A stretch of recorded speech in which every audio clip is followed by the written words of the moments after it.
I do think that the flaw in how Tennessee was playing, and I know you may say, well, San Francisco, same thing. Tennessee playing as if they're hiding something, San Francisco playing as if this is their strength. That's a little bit different. But you get up 10 points, and you're going to have to keep scoring because Kansas City is going to keep getting after you. And the one, I like correlating styles of offense and defense. Congruent styles, if you will. Right? For example, the San Francisco 49ers have an amazing pass rush, right? An amazing pass rush. So do really maybe more of the Green Bay Packers are designed to get a lead, and then their defensive ends are pass rushers. They're not run stoppers. When they've been beaten by a team that locks in, loads up, runs the football, gets ahead, and they got to come back. They're designed to play from ahead. The Titans, though they've been successful shortening the game, they don't really have a pass rush. Like, that's a big weakness for them. And so when you get a 10-point lead, that's when you should be able to pin your ears back and get after Mahomes. Now, Mahomes is not easy to get after. He gets rid of it quick. He's got a crazy arm. They have unbelievable skill set of wide receivers. They're great in the screen game. He's athletic. He can make you miss as well. But they don't necessarily have the congruent style of offense that grinds you, gets a lead, 10-point lead twice in the game, and a defense that gets after the passer because that's what you're going to do. There's just limitations to how they play, and that got exposed in Kansas City. I didn't think that Aaron Rodgers played well in the first half. I thought that entire team looked out of whack, out of sync. From the interception to the fumble that he didn't jump on, to just kind of being discombobulated. By the time they got it together, it was such a big hill to climb that they needed one stop defensively, just one, and they could not get one. By then, the defense was not even worn down. George Kittle had a catch and then forced a defensive pass interference, which I thought was a bad call. But regardless, one call doesn't lose you a game like that. That was an ass-whooping of epic proportion to line of scrimmage by Kyle Shanahan's offense, offensive linemen, skill position players, and the Green Bay Packers and Mike Pettine's defense. But it got a little tight there with 8.5 to go. A little tight. I also agree with Aaron Rodgers that their window is not closed. Young wide receiving crew, first-time coach, first year with that coach, second year with the GM. And Aaron Rodgers still has plenty of gas in the tank. Let's welcome in Bucky Brooks. Hear him every Saturday here on Fox Sports Radio. NFL analyst for the NFL Network as well. Bucky, let's start with the Niners and the Packers. What were your thoughts on the overall performance of Aaron Rodgers? Look, I think what we have to get accustomed to thinking is that Aaron Rodgers will not be what we've seen him be in the past. I think this year was probably the beginning of a descent. If you look at the way that he's played the last 2 years, injuries has played a part in it. But completion percentage and passer rating has gone down every year. And I think last night we needed him to have a magical, epic performance, and he couldn't deliver. He's just off a little bit. And sometimes you see this when quarterbacks get older. He's just not necessarily the guy that can do it for a 4-quarter stretch to play at that exceedingly high level that he played at in the past. Bucky Brooks, our guest on the Gottlieb Show. Why couldn't they stop San Francisco? One, San Francisco's running game is really good. It taxes you in so many different ways. They do a great job of using a combination of different blocking schemes to really attack your weaknesses. And then what Kyle Shanahan is a master of doing, he is a master of finding out what your weakness is, and he will continue to run the same plays until you stop it. And at no point did the Green Bay Packers ever stop the 49ers, so he saw no need to go to another part of the game plan. To me, the simplicity in that approach is genius, and I think it led them to a dominant performance. Yeah, it was really amazing to watch them. Why couldn't Green Bay adjust? Like, why couldn't they? What are they doing to not allow Green Bay to set the edge? So what's crazy is, one, you saw a complete buy-in from the 49ers. All of their guys on the edge blocked. Their wide receivers, their tight ends did a great job of giving the effort to make sure they blocked and got on their guys. Secondly, the scheme is such where it's a zone scheme, meaning that all of the linemen are basically elephants on parade. They're all running in unison. And then what you do is you hand it to a back who is a one-cut runner, is given a rule that I can make one cut and go. And my job is to get 4 yards. And it's really a perfect storm because if you don't get penetration on them early, their running backs are getting into the secondary before they get in touch. And the San Francisco 49ers were just on their game. But it shouldn't have been a surprise to anyone who has seen the Green Bay Packers play defense because they have struggled at times against the run. The 49ers were just committed to it, and they ran it down their throat. Yeah, it was really, really amazing. Okay, let's go to the Kansas City Chiefs. You know, with the old adage is you play with fire, you get burned, but they played with fire in 2 playoff games, gotten down big, and haven't been burned. Why are they different from the cliche playoff team, especially the cliche Kansas City Chiefs playoff team that gets down big and then panics? Okay, so in basketball terms, they're kind of like the Golden State Warriors. Their spurt ability is unlike anything that we've seen. When they get hot, they score points in bunches. And it's hard for a team that is a little more pedestrian on offense to keep up with them.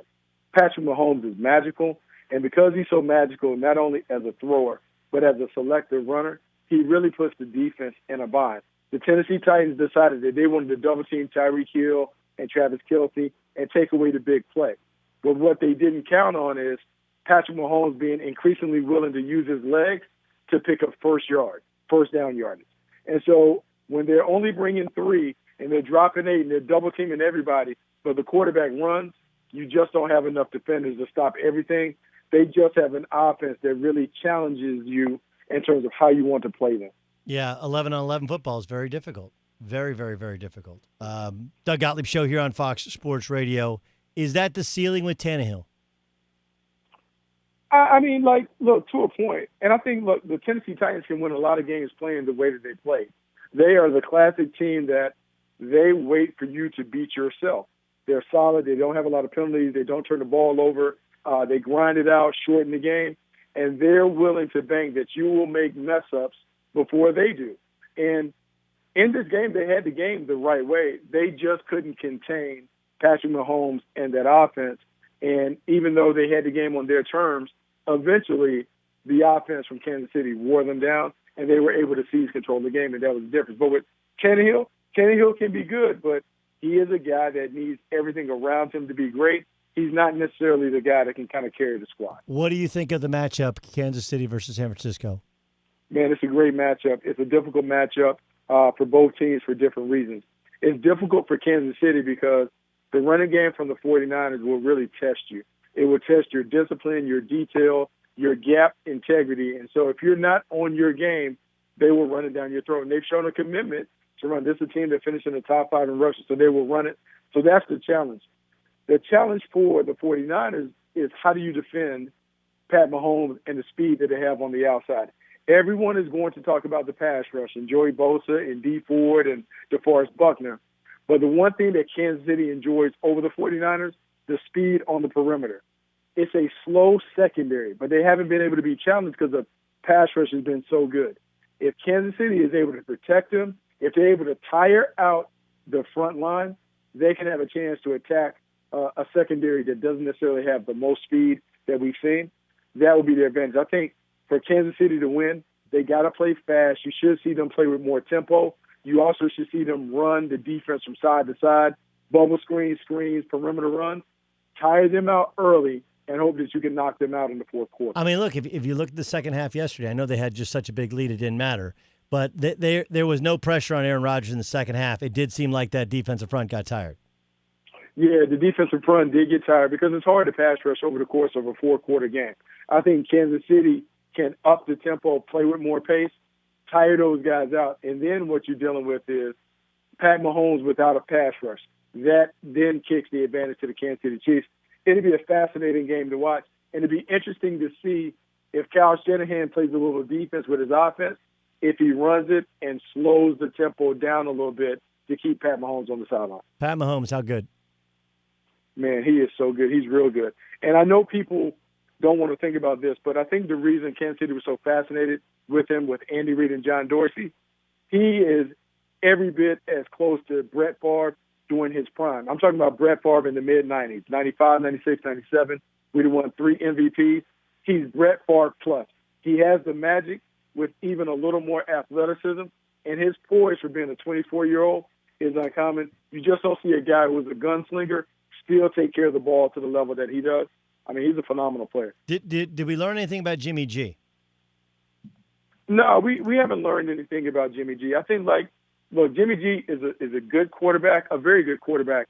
I don't know if he's like that Pat Mahomes, that Deshaun Watson type, but he doesn't have to be. The San Francisco 49ers are a complete team, and because they can run it, they can throw it off play action when they want to, and because he has shown the ability to close games out in 2 minutes, he's all they need. I think it's a credit to him and to Kyle Shanahan that they don't feel the need to show us that they can pass. That in a game with everything on the line, they only threw 8 passes. To me, that is the ultimate ego check at the door. Look, I can appreciate it because they won the game. That's the voice of Bucky Brooks. Move the Sticks is the podcast. Check him out on the NFL Network. Bucky, couple other things. If you were to advise Tom Brady, what would you advise him to do? Man, the best thing for Tom Brady would be to stay in New England. I think if you go outside of the family, I don't know if everyone else can protect him, meaning they don't have a system in place that plays to his strengths. They don't really know the inherent strengths and weaknesses of his game at this age. I would tell him either play in New England or don't play elsewhere. I don't know if anyone else knows him as well as the Patriots coaching staff knows him. Philip Rivers moves the family to Florida. His contract is up. Where is, if he's going to keep playing, and he says he wants to keep playing, he can go into TV as well. If he's going to keep playing, where's the best fit? I think Indianapolis is the best fit. The reason it's the best fit, Frank Reich has coached him before as his offensive coordinator, kind of understands where he is. He can speak the language. He may be able to corral Philip Rivers and curb some of the turnovers. I think that's the best fit, and they're also looking for maybe a short-term solution at the quarterback position, someone that's a little better than Jacoby Brissett. Philip Rivers could be that. Outside of that, I don't know what other situation would be able to be prime for Philip Rivers. He's so immobile. I mean, he's always been a bad athlete. Now he's an old bad athlete. That's a hard one. No, I mean he's not like all these other guys played basketball. You know, like all these other, Drew Lock's an athlete. Garoppolo's an athlete. Mahomes an athlete. Maybe they're not all Lamar Jackson, but they're all, you got to be athletic at the position. Tom Brady obviously limited, but he's more athletic in the pocket. Like Philip Rivers was a bad athlete. Then he tore his ACL. Now he's in his late 30s. Like they can't run screen game with him because he can't move. Yeah, they can't do much of anything. He's very, very limited. So he puts a lot of pressure on you to have a fortress along the offensive line. And so, look, the Indianapolis Colts have a solid offensive line. They have the ability to run the ball. I think that is what Philip Rivers needs at this stage of his career. He also needs to play for a coach that has the ability to communicate with him to curb the turnovers, because the turnovers were the biggest thing. He can't be careless with the football because the turnovers are ultimately what decide games, and he had too many turnovers for the Chargers this season. No question about it. Bucky Brooks. Bucky, great stuff, man. Look forward to talking to you in the very near future. All right, man. Talk to you soon, Doug. That's Bucky Brooks. Check him out, 4 o'clock Eastern, 1 o'clock Pacific, every Saturday with the talented Jonas Knox. By the way, Jonas is a weekday show because Jonas works more than anybody I know. Straight out of Vegas with RJ Bell. Hey, what up? Doug Gottlieb here. Make sure you subscribe to our YouTube channel here at Fox Sports Radio. You can catch my show, all the shows on Fox Sports Radio, unique interviews, strong takes, just interesting discussion on the sports topic of the day, of the week, of the month. It's all encompassing. It's everything you need right here on YouTube. Subscribe.